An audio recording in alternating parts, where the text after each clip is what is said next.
स्वभाव ऐसा बना दिया है।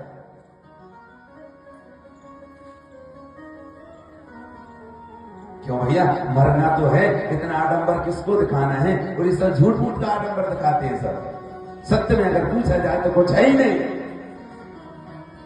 धन का घमंड प्यारे मन से तुम दूर करो, दौलत खजाना सब यहीं रह जाना है। हुज्जत और लड़ाई का कुछ काम नहीं प्यारे, काहे से किसी को बैर को बढ़ाना है। लाखों में एक बात तुम्हें 100 बताए जा, काहू को सतैयो नहीं अंत मर जाना है। काहू को सतैयो नहीं अंत मर जाना है। काहे को किसी को सताना है, यही भाव है। अगर कथा सुनते, नर्मदा स्नान करते तो ये बिल्कुल रस है, निचोड़ है सर्व सिद्धांतों का। कि सबसे समभाव होना चाहिए, हमसे कोई दुखी नहीं होना चाहिए। इतना कमाते, इतना कमाते, इतना कमाते, इतना कमाते, तो पूरा जीवन हमारा इसी में निकल जाता, कुछ कर ही नहीं पाते। एक भैया मंदिर में रो रहा था, ए प्रभु अब हमें ले चलो। एक दिन, 2 दिन, 3 दिन मां पार्वती ने कहा, जब बार बार बोलता है यहाँ के ले चलो भोलेनाथ, अब तो ले चलो, तो फिर ले चलो ना। भोलेनाथ ने कहा झूठ मूठ बोल रहे, जाने को तैयार नहीं होगा, ये तो झूठ बोल रहा है। अरे पार्वती ने कहा एक बार बोलिए तो। सो भगवान शंकर प्रकट हो गए, चल। कहां? तो बोल रहा है कि ले चलो, तो चल मेरे साथ। अभी क्या बताएं प्रभु, चलना तो है, लेकिन अभी लड़के का विवाह नहीं हुआ, बस विवाह कर दें फिर चलेंगे। फिर कुछ दिन बाद पत्नी से झंझट हो गई। ऐसे होता है ना, थोड़ी बहुत झंझट हुई से भगवान के यहां पहुंच गए, भगवान ऐसा करो, सिरोने पहुंच गए।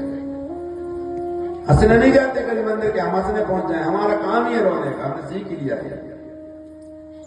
बच्चे का विवाह हो गया, फिर बहू आ गई, नाती हो गया, बोले अब ले चलो, बोले अब ले चलो, बोले अब ले चलो। भगवान का चलो, बोले अभी नहीं, नाती छोटा है, बच्चा बाहर जाता, हमारा बालक बड़ा हो जाएगा। फिर समझ नहीं था, फिर रोने लग गए, बोले अभी नहीं। ऐसे करते करते मर गया, और मर के वो उस घर में घोड़ा बना। नाती को बिठा ले पीठ पे और ले जाए, क्योंकि मरते समय जो हमारी मानसिकता रहती है वही हमें प्राप्त होता है। महाराज भरत की कथा को सुना होगा। भरत जी जंगल में बढ़िया तपस्या कर रहे थे, लेकिन एक हिरणी गर्भवती थी, शेर पीछे से दौड़ रहा था, मृग का शावक गिर गया, वो नदी में गिर गई, हिरणी मर गई, शावक को पाल लिया, उससे प्रेम हो गया। जो भजन पूजन करते थे वो बंद हो गया।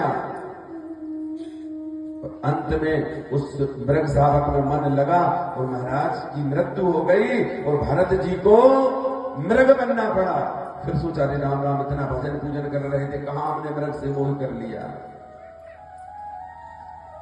इसकी थी कि अब कोई घोड़े पे बैठेगा तो हमारे नाती को कहीं पटक ना दे, चोटने लग, सो घोड़ा बन गया। पार्वती ने कहा देखो तो मर के घोड़ा बन गया, अब तो चलो भैया, मनुष्य थे तब तो नहीं गए, अब चलो। अभी नाती अभी महाराज छोटा है, भगवान अब थोड़ी बड़ा हो जाएगा फिर चलेंगे। फिर मर गया, फिर उसी के घर में कीड़ा बन गया। भगवान ने कहा अब तो चल रे, मनुष्य से घोड़ा बना, घोड़े से कीड़ा बन गया, अब तो चल। चाहे बोले आनंद आएगा, बोले इससे अच्छा आनंद नहीं आएगा। जो कीचड़ में आनंद आ रहा ना, इससे अच्छा आनंद कहीं नहीं आ सकता। ऐसी स्थिति हमारी बन गई है, जहां आनंद है वहां मन नहीं लगता। कोई भी काम करो आप, उसमें आनंदमय कर लीजिए। भगवान का भजन करिए। ये नहीं कह रहा हूं कि काम छोड़ के आप इधर आ जाइए, इधर आने की जरूरत नहीं है। वहीं अगर कोई काम करते हैं, घर में बैठे हैं, हमारी माताएं अगर भोजन बनाती हैं तो भजन करिए। भजन को एक खेल बना लीजिए। खाते पीते उठते चलते वो एक सिस्टम में आ जाएगा। फिर माला लेने की जरूरत